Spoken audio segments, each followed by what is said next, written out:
শুধু তোমারই জন্য সিরিয়ালের আজকের পর্বে আমরা দেখতে পারবো তিতলি রাহিকে বলেন, দিদিভাই তুই তো আমাকে কতবার বলেছিস যে সহজে হাল ছাড়তে নেই। রাহি বলেন, লজ্জা করে না তোর? তিতলি বলেন, দিদিভাই যা হওয়ার হয়ে গেছে। রাহি বলেন, না, যা হওয়ার হয়ে যায়নি। কম্পিটিশন থেকে শুরু করে কলেজ পর্যন্ত সব জায়গায় আমাকে অপমানিত হতে হচ্ছে। এরপরেও তুই বলছিস যে শুধু আমেরিকা? আমারও একটা সহ্যের সীমা আছে, বুঝতে পারছো না কেন তোমরা? তিতলি, তুই এত সুন্দর, এত ফুরফুরে একটা মনের মেয়ে। আমি নিশ্চিত ছেলেটা যদি তোকে একবার দেখে না, একেবারে হ্যাঁ বলে দেবে। তিতলি বলেন, আচ্ছা দিদিভাই, তুই কি ভাবছিস বলতো আমাকে? ছোটবেলা থেকে তোর সবকিছু নিজের করে নিয়েছি বলে স্বার্থপরের মতো তোর ভাগ্যেও নজর দেব? না দিদিভাই, এখানে না আমি নিজে ভাগ বসাবো, না কাউকে ভাগ বসাতে দেব। আমি তো তোর জন্য সব থেকে ভালোটাই চাই।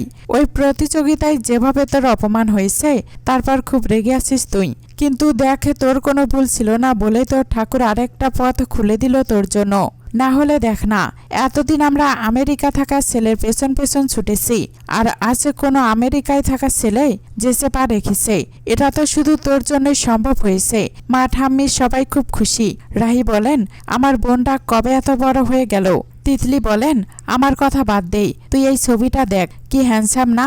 ভালো করে দেখ। ও মা, এত তাড়াতাড়ি দেখা হয়ে গেল? ভালো করে দেখ, আমি এইটুকু বানিয়ে বলছি কিনা। রাহি বলেন, তিতলি তোর উপর না বেশিক্ষণ রাগ করে থাকা যায় না। তিতলি বলেন, রাগ করতে হবে না, তুই শুধু রাজি হয়ে যা প্লিজ। রাহি বলেন, আচ্ছা ঠিক আছে, শোন, আমি বিয়ের জন্য রাজি না। রাহি রাহুলকে বলেন, ভদ্রতা টুকুও ভুলে গেছো নাকি? রাহুল বলেন, সরি, আপনার থেকে আমি ভদ্রতা শিখব? আপনার মুখে এসব কথা মানায় না ম্যাডাম।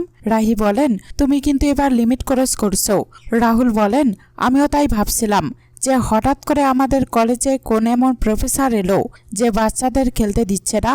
আপনি জানেন, আপনি যাদের ফুটবলটা পাঞ্চার করেছেন তারা সবাই ন্যাশনাল খেলতে যাবেই। আপনি বোঝেন এটা কতটা গর্বের ব্যাপার? অবশ্য আপনি এসব কি করে জানবেন? আপনি যেটা পারেন সেটা হলো মঞ্চে উঠে মেকআপ করেই বিদেশে যাওয়ার স্বপ্ন দেখেন। রাহি বলেন, আমি শেষবারের মতো বলছি, ক্লাস থেকে বেরিয়ে যান। রাহুল বলেন, আপনার নিজের কোনো আইডেন্টি আছে? নেই, মান সম্মান কিছুই নেই। বিদেশে যাওয়ার হ্যাংলামো যার, আর আপনি হয়েছেন লেকচার। রাহি বলেন, ওই পাত্রী বাছাই করা কম্পিটিশনে আমি নিজের ইচ্ছায় যাইনি, গেছিলাম নিজের পরিবারের জন্য। ওই মিথ্যা কথাগুলো পর্যন্ত আমি বলিনি, এমনকি জানতামও না। তাছাড়া তুমি কে এইসব তুলে আমাকে কথা বলার? তোমাকে কোনো কৈফিয়ত দেওয়ার প্রয়োজন আমি মনে করি না। শুধু একটা কথা কান খুলে শুনে রাখো, এই দেশ আমার প্রাণ, আর আমি এই দেশ ছেড়ে কখনো কোথাও যাব না। তাছাড়া এই কথাগুলো আমি তোমাকে কেন বলছি? আমার কপালটাই এমন যে এমন মানুষ জোটে না যারা শুধু অপমান করতেই জানে। আমি আজকে যা যা বলেছি বা করেছি তার জন্য আমার কোনো অনুশোচনা নেই, কিন্তু এরপর যদি আমি তোমাকে নিজের আশেপাশেও দেখি, তার ফল কিন্তু তোমাকে